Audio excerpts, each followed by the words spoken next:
Visit the town center, do like a vibe check. If you're not a student, don't worry because I have something for ya. Hi friends, how are you doing? In today's video, I want to share with you the things you need to do once you arrive the UK to help you enjoy your stay and give you a solid footing in this country. Whether you're coming in as an international student or you're relocating to the UK permanently, these tips will be helpful for sure. I also have a very interesting tip to share at the end of this video, so stick to the end. If you're new to this channel, do click the subscribe button and turn on post notifications as I am sharing videos on life in the UK, moving to the UK, and also exploring the length and breadth of the UK. Now let's get into this video. On landing in the UK, you would need to find a way to move from place to place. Now you can access Wi-Fi in most places in the UK. Just make sure that you turn on your VPN or private browsing like I mentioned in this video. Now once you land in the UK, you can always check for the local taxi services and order your ride from there, or you can download Uber.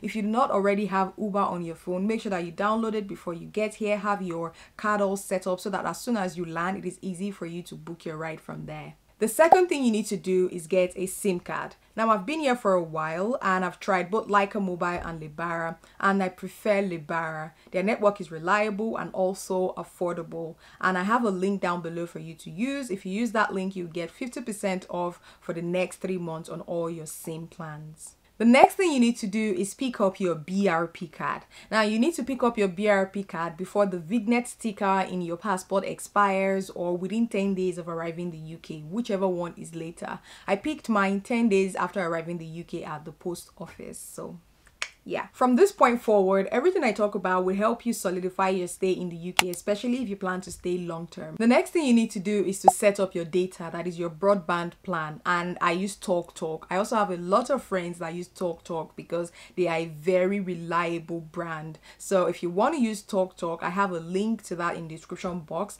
Actually, I have a link to everything that I've talked about in this video if you want to check it out in the description box. Their plans start from £23, and for that plan you get 38 megabyte per second download speed, and if you upgrade to the £24 per month plan, you get 67 megabyte per second download speed. Setting up your TalkTalk broadband is so easy. They are going to post your Wi-Fi up to your home address. It includes everything, your accessories, and all you need to do is just plug and play. It connects automatically to their network and you can start searching the internet fast. Register for the NHS. The National Health Service is the publicly funded healthcare system of the United Kingdom, and you would have paid for this service before you leave your home country, so it is important that you set that up once you land here.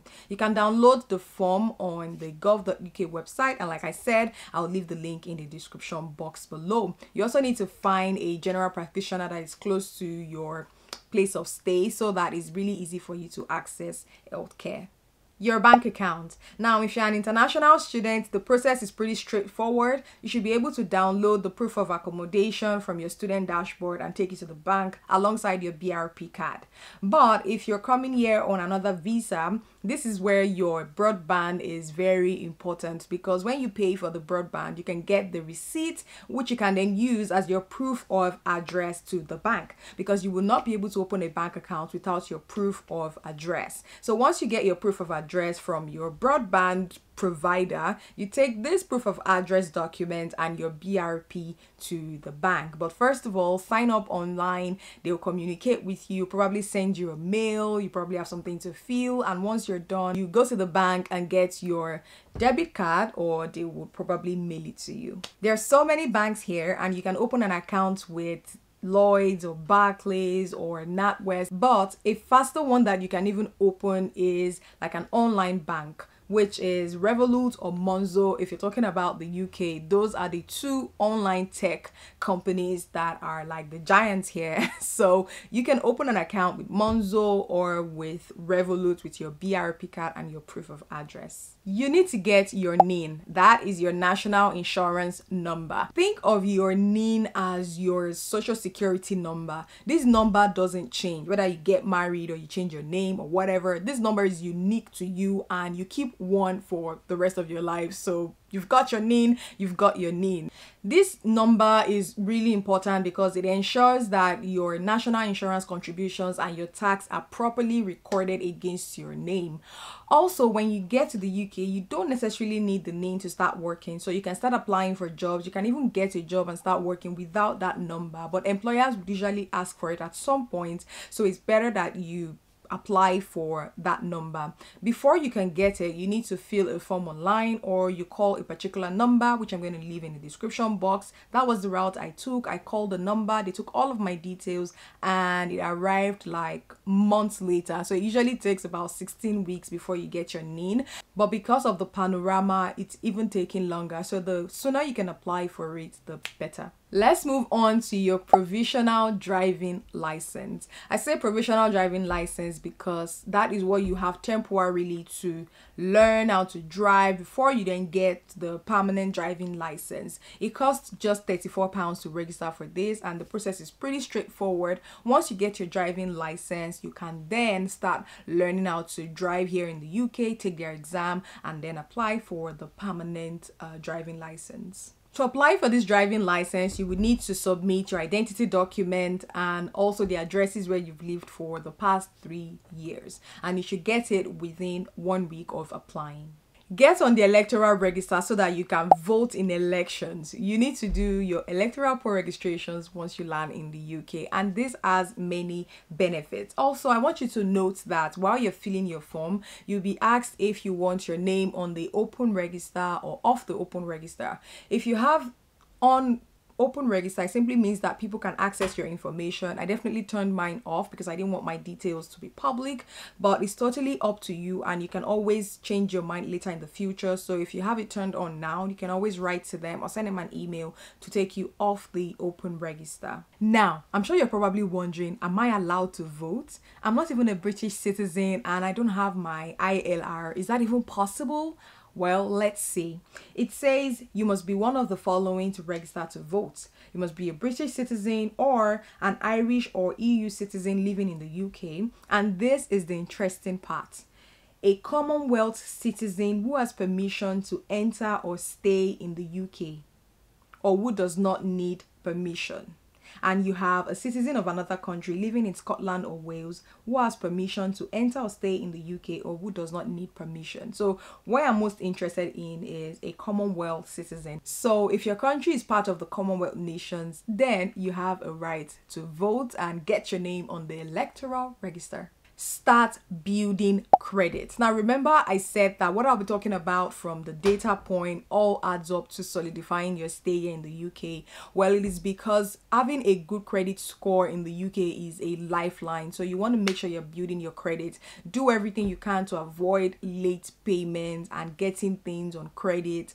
You can't even get things on credit if you don't have a good credit score. So it's really important that you build your credit by paying your broadband dues and paying it on time, paying your rent on time, paying your bills on time, that's your utilities, make sure you're paying them on time. Also your driving license, all of that is set up. I don't know if your provisional license directly affects your credit score, but I do know that it is important that you get your provisional driving license if you plan to drive at all in the future, and it is just really good for your identity as well, like getting an identity card as well. Also getting on the electoral poll contributes a lot to building your credit score. And once you get here, you need to sign up with either of these 3 credit agencies, because these are the 3 major credit rating agencies in the UK. That is Experian, there's TransUnion, and Equifax. So each of these platforms are good credit rating agencies in the UK. Sign up to them. They are mostly free. Sometimes they have, like, you have to pay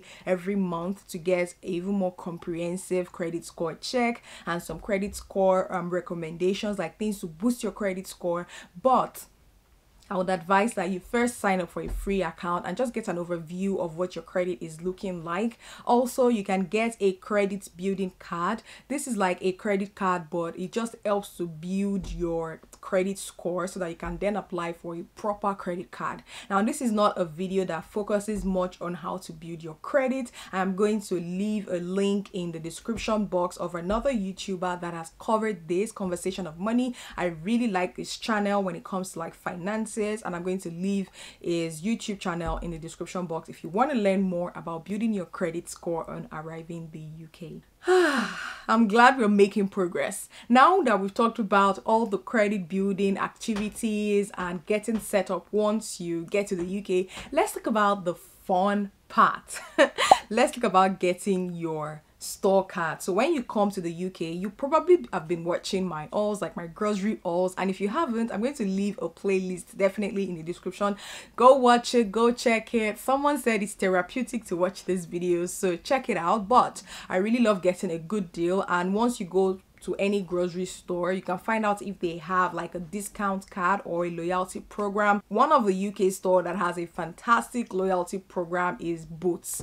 They are like a drugstore. You can find everything from drugs to makeup to home items to skincare. All of those things are in Boots, and they have a fantastic loyalty program. They have a fantastic card, so whenever you go there, make sure you sign up, get their card so that you can always use this card, because each time you use it, you get points.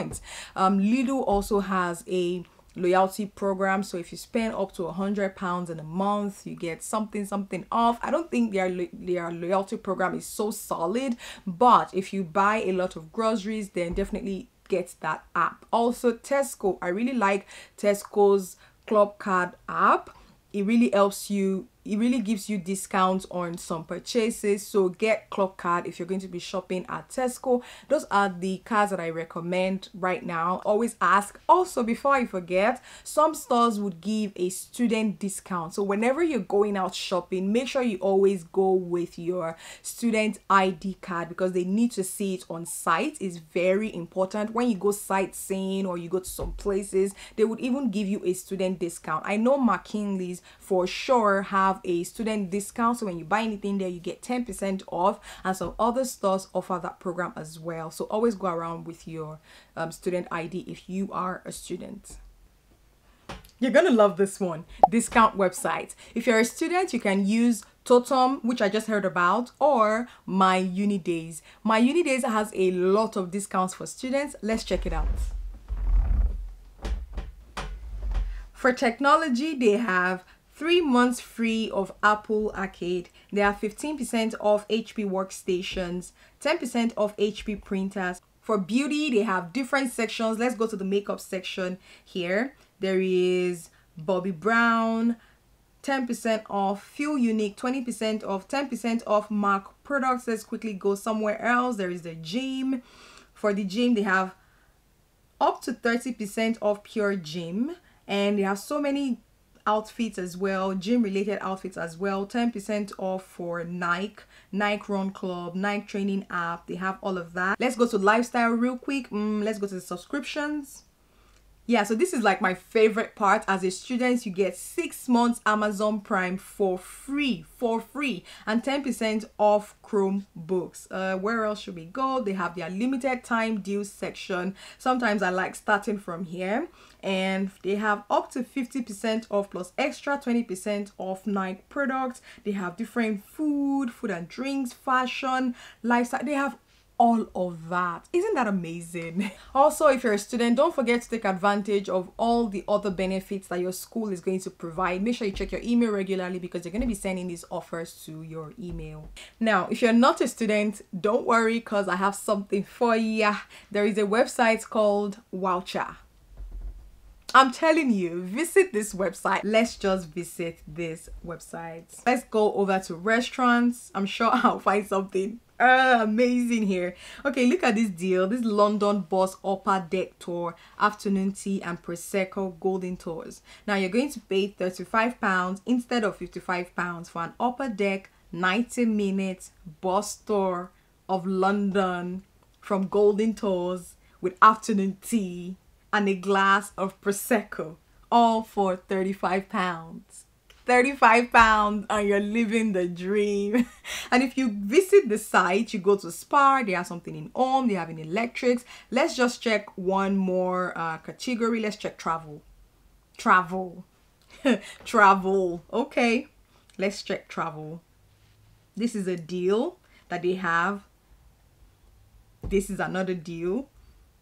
A 4-star Radisson Blue Durham stay for 2 people with breakfast, 2-course dinner, bottle of wine to share, leisure access, and late. Let's just check it out. Let's just check that out. Check it out. Like, look at where you'll be staying for just £89.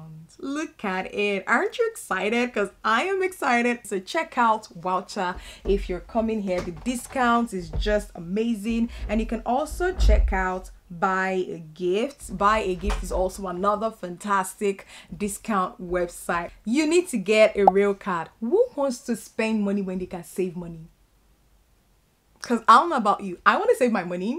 You can get your rail card by visiting thetrainline.com, and when you have a rail card, it simply means you pay only 1/3 of the cost of your train ticket, so you can travel around the UK for cheap. So visit thetrainline.com, sign up for an account, and pay for your rail card. It usually costs £30, and there are different categories. I think they have about 9 different rail cards. I'm going to leave it in the screen somewhere. They have 9, so pick the category that you fit in. Pay for your rail card. It's just £30, and start paying 1/3 of your train tickets. I'm not going to forget about saving money while you travel by bus, because I'd rather be spending that extra money, you know, on looking good, feeling fly, you know what I mean? So yeah, we're also going to save money when it comes to your bus ticket. So you can download an app called First Bus, and on First Bus, I'll leave a link like usual. Download that app and you can save money. So in some trips, instead of paying £4, you pay £2. Also, you find a lot of student discounts on trips. You find that you can even buy like a whole year to travel around a certain region, and you can save a lot of money by doing that. All of the things that I've talked about in this video, it will probably take you like 2 weeks, 1 month, 2 months to sort it all out. It will take some people a lot sooner. Some people will wait until later, but whenever you're doing it, make sure you're doing it right, because it's really important that you set a good foundation so that you can enjoy your stay in the UK. Now, before I mention the tip that I was talking about at the beginning of this video, the last thing you need to do, not the last thing, but like that one thing you need to do is to be familiar with your environment. Now, some people on landing in the UK are like always indoors, staying indoors all through, not exploring. It is really important that you're familiar with where you stay. And for some other people, you land in the UK and immediately you're visiting like different places. That is fine. That's great. But first, you need to get to know where you stay. So maybe take a walk 1 or 2 days, schedule some walks like morning walks and evening walks, just to be familiar with your environment, just to see what's happening, just to visit the town center, you know, visit the town center and get the vibe. Do like a vibe check. Meet people if you can, move around, go to the store, see what is available, just take a stroll. And that's one of the reasons why I like doing walking tours, which you can see on my channel. I have a lot of walking tour videos, and I'm also going to be shooting more walking tour videos from this month, and from November and December. I'm going to be posting a lot more walking tours so that you're familiar with the UK and, you know, the opportunities for travel and all of that. But it's really important that you understand your environment. Now, that tip that I was talking about, it's important you build your credit score, because you can access loans and get a mortgage and some other things when you have a good credit score. And one of the things that can really affect your credit score, because when you want to get a loan, the lenders will do a background check to be sure that you are who you say you are. So it's important that you don't change addresses too often.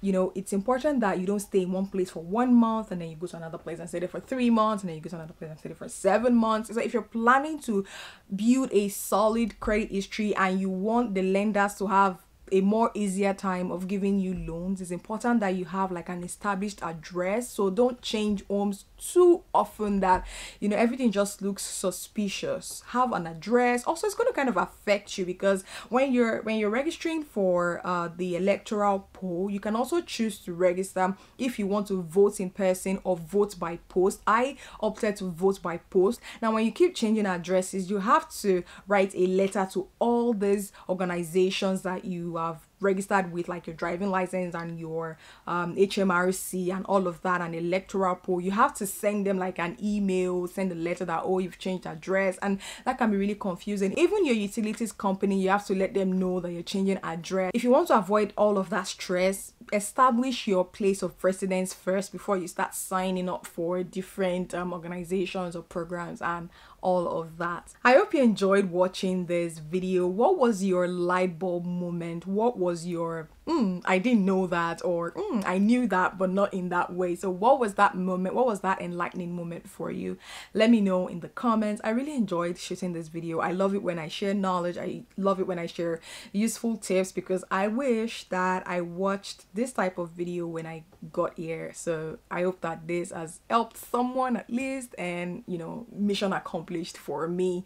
Thank you guys so much for watching this channel, and to all 468 of you that are subscribers on this channel, thank you. And to the new subscribers that I'll be coming to this channel, thank you guys in advance. Thanks for your support, your likes, your comments. Pick the next available video to watch, and I will see you in my next video. Bye.